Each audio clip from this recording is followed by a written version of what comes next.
$2,300. That is what the average American household spent filling their gas tank last year. Every single week, money leaving your pocket. Money that went straight to a system built on your dependency and designed to keep it that way. Here is what that system prefers you never find out. In 1943, rural Japan lost access to crude oil almost overnight. The United States naval blockade cut the supply clean. Farms had engines to run. Fields had to be harvested. Communities had to keep moving. So they looked at what was lying in the fields after every rice harvest. Mountains of dried straw, and they turned it into fuel. Combustible ethanol mixed directly with gasoline, running standard engines.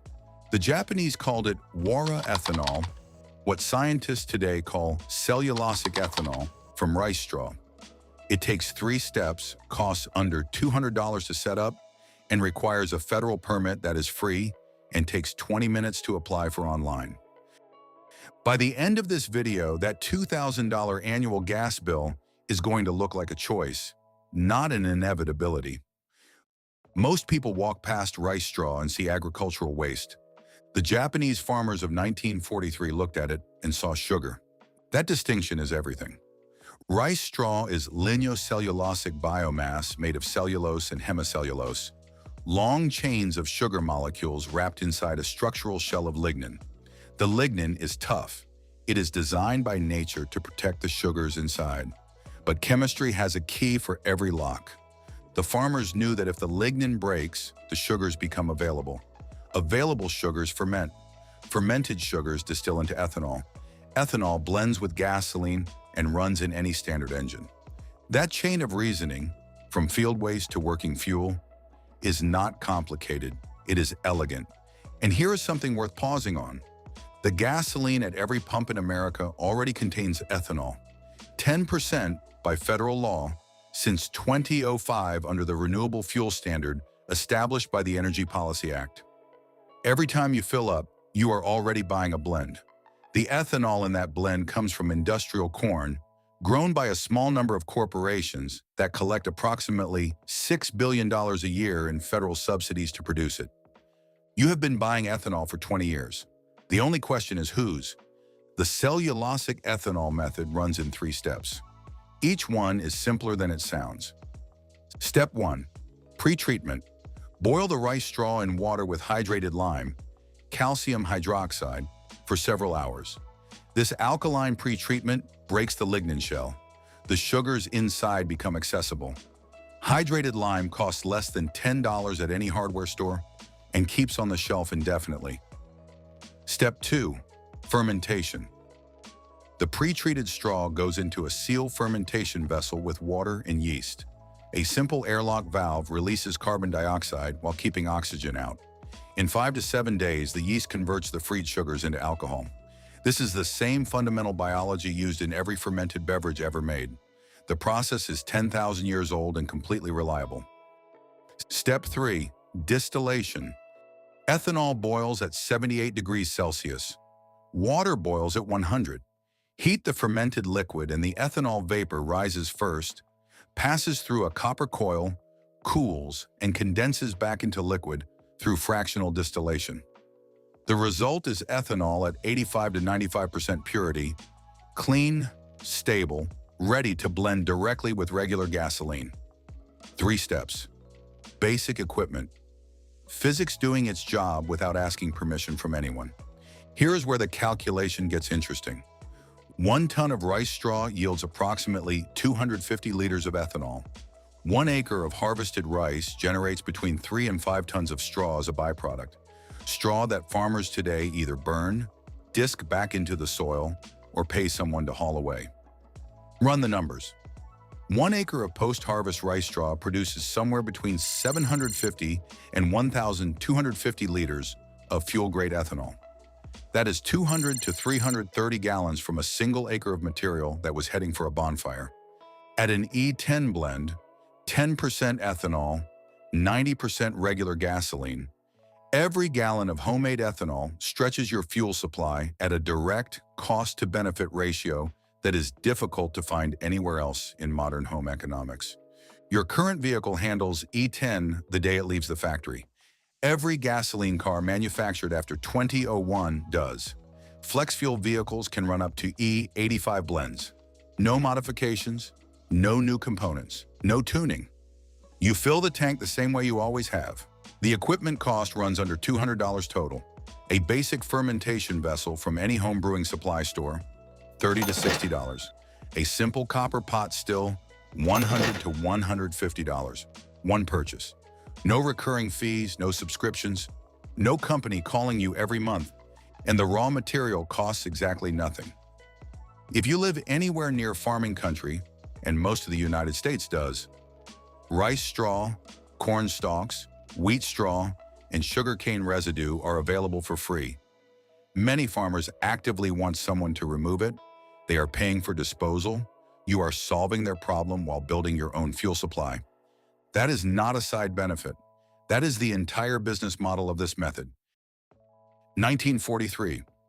Japan was not the first place this happened, and it was not the last.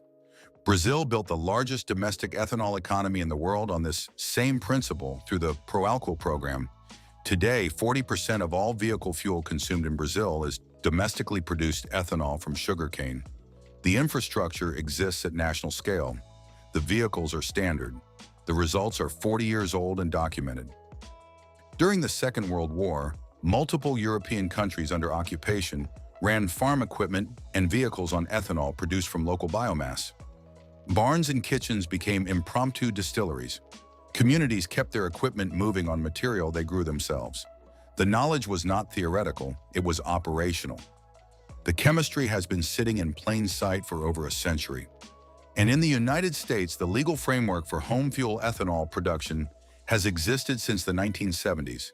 It is administered by the Alcohol and Tobacco Tax and Trade Bureau, the TTB. The permit is called a fuel alcohol permit. It is free. It is available online at ttb.gov. The application takes roughly 20 minutes. The permit exists. The legality is established. The research is documented. Between 2008 and 2015, the United States Department of Energy published multiple studies on the viability of cellulosic ethanol from rice straw as part of its biofuels program. The University of California, Davis documented yields of 60 to 80 gallons per ton under basic processing conditions. Japan's own government published findings in 2019 confirming economic viability at rural scale. Peer-reviewed research, government documentation, a free federal permit that has been available for decades. The domestic ethanol fuel market in the United States is worth approximately $50 billion annually. That market is built on agricultural biomass being processed industrially at scale, with subsidized corn as the input and large corporations as the only participants. A decentralized version of that same chemistry, running on free agricultural waste in a homeowner's backyard, does not fit inside that business model. So the knowledge travels quietly, through old university archives, through agricultural bulletins few people request, through a small number of videos made by people who went looking for it. You just found it. Here is what getting started actually looks like. The first step happens at a computer. Go to ttb.gov and search for fuel alcohol permit. The application is online, free, and designed for individuals. Read it through once, fill it out, submit it. 20 minutes, start to finish. Note that fuel ethanol must be denatured according to TTB requirements. The second step happens at a home brewing supply store or any major retail site. A fermentation vessel, a food-grade plastic or glass container with an airlock, runs $30 to $60.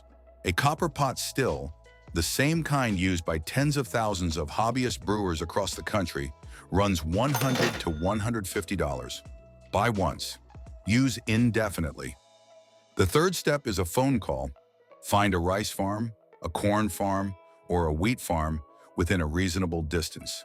Ask about post-harvest straw. Expect the farmer to be relieved. Agricultural biomass disposal is a real cost for many operations. Come with a truck. Take what they need removed. The fourth step is time. Boil the straw with lime. Let it cool. Transfer to the fermentation vessel with water and yeast. Seal it. Wait 5 to 7 days. Then distill. The fifth step is the most satisfying. Blend your ethanol at 10% with regular gasoline. Fill your tank, drive, track your mileage over the next 3 months. The data you collect from your own vehicle, your own blend, your own raw material, that is information worth more than any estimate in any video. One practical note worth keeping in mind. The ethanol produced at this scale is fuel grade. The TTB permit covers fuel production specifically. Keep it fuel. Use it as fuel. Treat it with the same practical respect you would any flammable liquid in a workshop. Rural Japanese farmers in 1943 looked at a field of harvested straw and saw a fuel supply. They saw it because they had to. The blockade gave them no other option. You have options, which is exactly why this kind of knowledge tends to stay quiet. People with options are easier to keep as customers than people with knowledge. You now have the knowledge. The chemistry works. The permit exists. The equipment is affordable. The raw material is free. The blend runs in the vehicle sitting in your driveway right now. The only remaining question is whether $2,000 a year feels like a fixed cost or a decision you made before you knew there was another way. You know what I keep thinking about? Those Japanese farmers in 1943 were not chemists. They were not engineers. They were people with a problem, a field full of straw, and enough patience to figure it out. That combination, a real problem, available materials, and the willingness to think, has solved more things throughout human history than any laboratory ever has. I found another one of those solutions recently. It has nothing to do with fuel.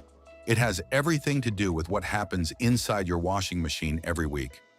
A mineral so simple and so old that the industry that replaced it had to spend decades making sure you forgot the name. $2 a month, 1,000 years of clean laundry, and a story that is going to make you look at your detergent bottle very differently. That one is next. It is on your screen right now.